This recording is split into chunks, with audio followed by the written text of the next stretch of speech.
It's also really important to remember that, children are now going into a new family dynamic that's going to have potentially new rules. And, there's so much history. So for example, if parent A grew up in a home where there's one set of rules and they've learned that, it's okay. And one of the professors was saying that she was remarried, and in her family dynamic with her child, the child was used to going to the fridge and opening the fridge and standing there and looking in the fridge and just like wondering what they were going to eat and just looking there. And then the new step parent that came in was like, that's not, you don't do that. You just like, you go in to get something and you leave. You're wasting energy. You're doing this. So there's different things that both families are used to. It's simple as that. And then when they're blended, they have to establish the new rules. So before anybody re couples and blends their families, it's so important to establish boundaries and rules from both sides so that everyone understands what they're going into.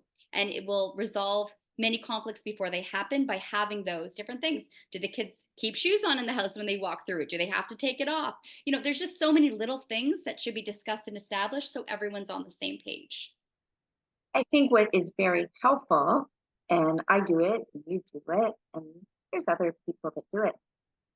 Before you blend the family, I think the mistake that people make is they're so happy, right? La la la la la, and they just assume that it's like, if I age myself, like a Brady Bunch. Remember that was a blended family, or that everything is just going to go smoothly and everybody's going to get along. Yeah.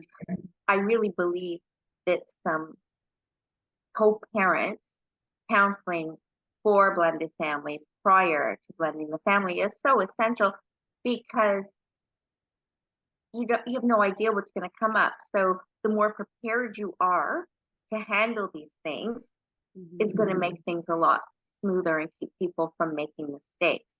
Right. So just for example, one thing that I tell people all the time when they're blending the family, your kids can choose, right?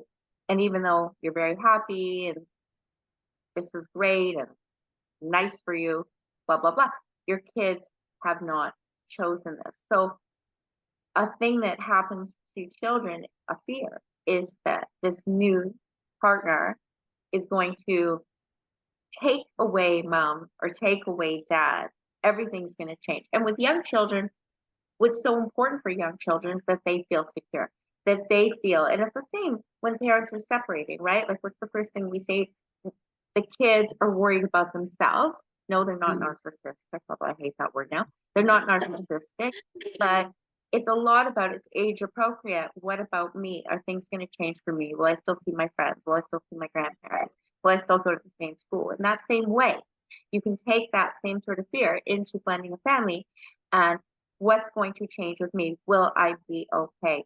Will my mom or dad not have time for me? So I think it's so important that when you're blending, to carve out time with the children without the new partner. So whether it's um, Thursday night, I go for dinner with my kids away from this partner.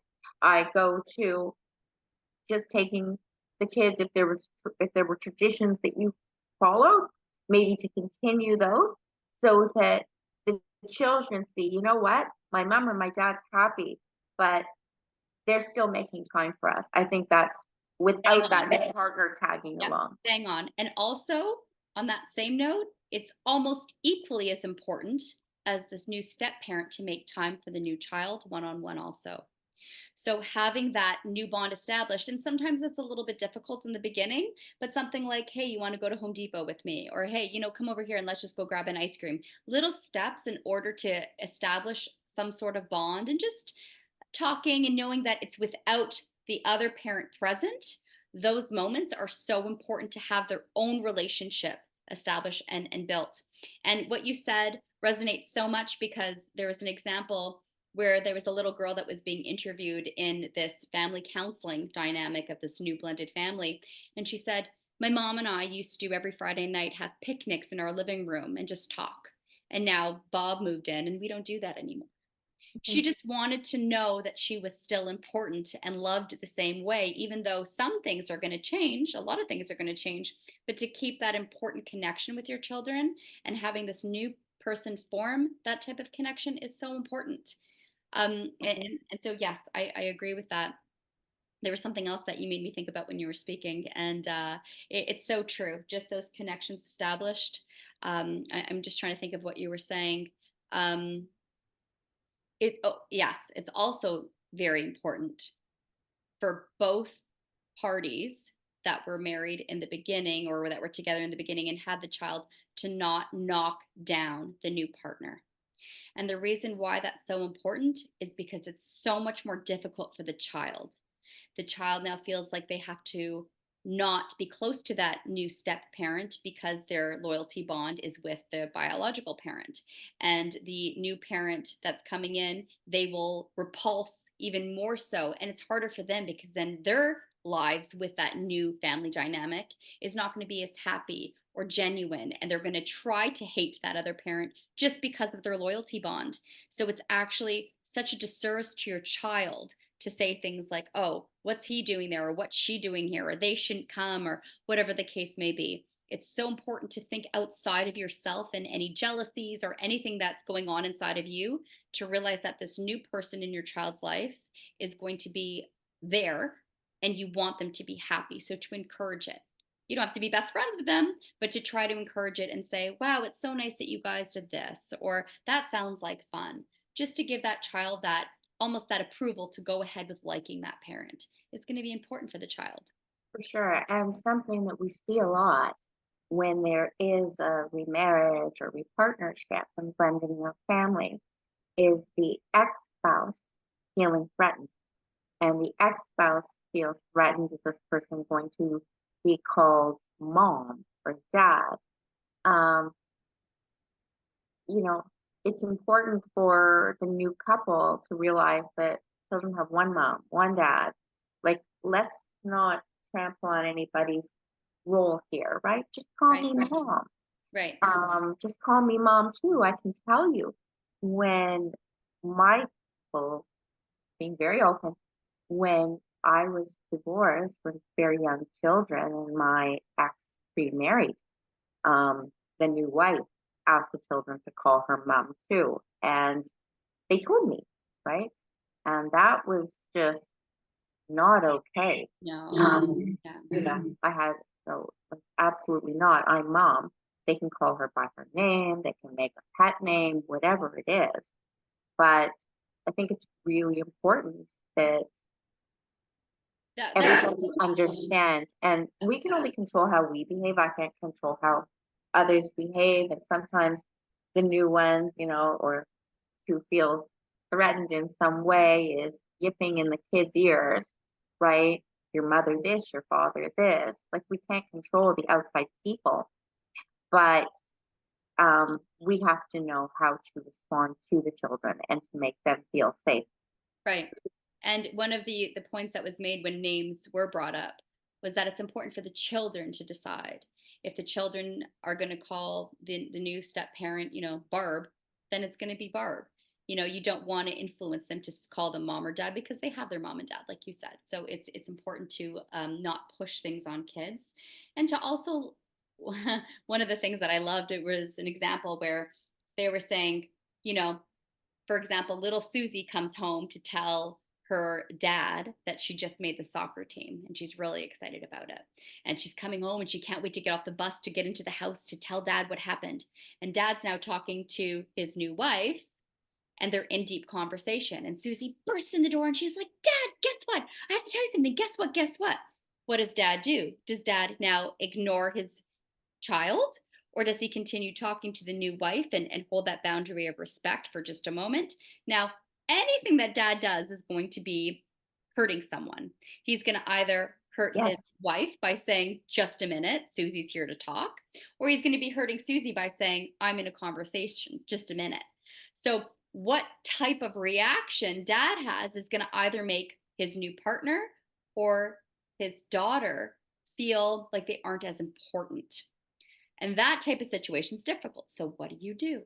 What do you? Well, again, I would say who's the adult here? And this is a very good example of why um, maybe getting some blended family counseling of what's going to be um, to help people navigate and think about situations that can possibly arise, Right. right?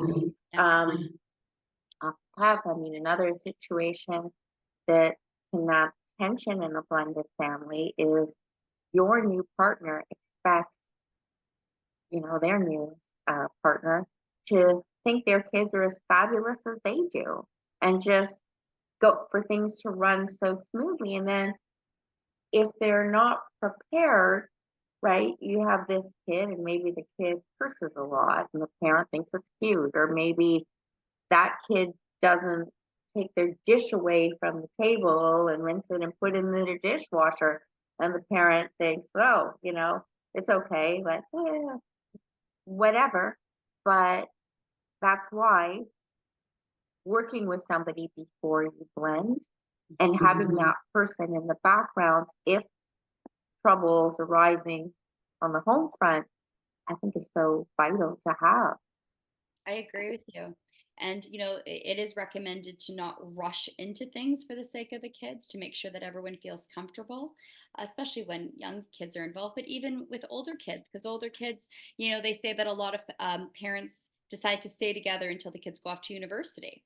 Well, it's very difficult for those children. I mean, I'm not going to even get into all the reasons why people shouldn't do that, but it's difficult for the kids too because now they're adults and they're thinking, why are they replacing mom or dad? Or why are they doing? And then it's hard for them to build that relationship or bond with the new parent because they're out of the home now. Mhm. And it's just a very difficult new dynamic and situation. So it's always very hard. And it's always something where I definitely would recommend families do get the type of assistance that they need from a professional to try to give it its best shot, to make it work, to make everyone feel comfortable, and to even get over some of the little challenges that they're going to face pre, during, and through the whole They're experience. always going to pop up like Yeah, whack-a-mole, right? right. They're, they're Right. all they're always going to pop up, and the stats, the statistics on second marriages and success rate, um, Not great. there's more separations and divorces in second marriages, and I believe a lot of it has to do with the dynamics of blending families. I agree, and I So to also set agree. yourself up for success, it's good to have some help Agreed. and not to do it on your own. Right. So that's the moral of the story. Well, it's, Well, that was great, Jen. Thanks so much, and I hope that our listeners reach out if they have any questions. And we're looking forward to hearing from you. Thank you. Thank you. Thank you, everybody, for watching. Have a great day, and we hope you join us next time. I'm Jennifer Barkin. And Jennifer Donison.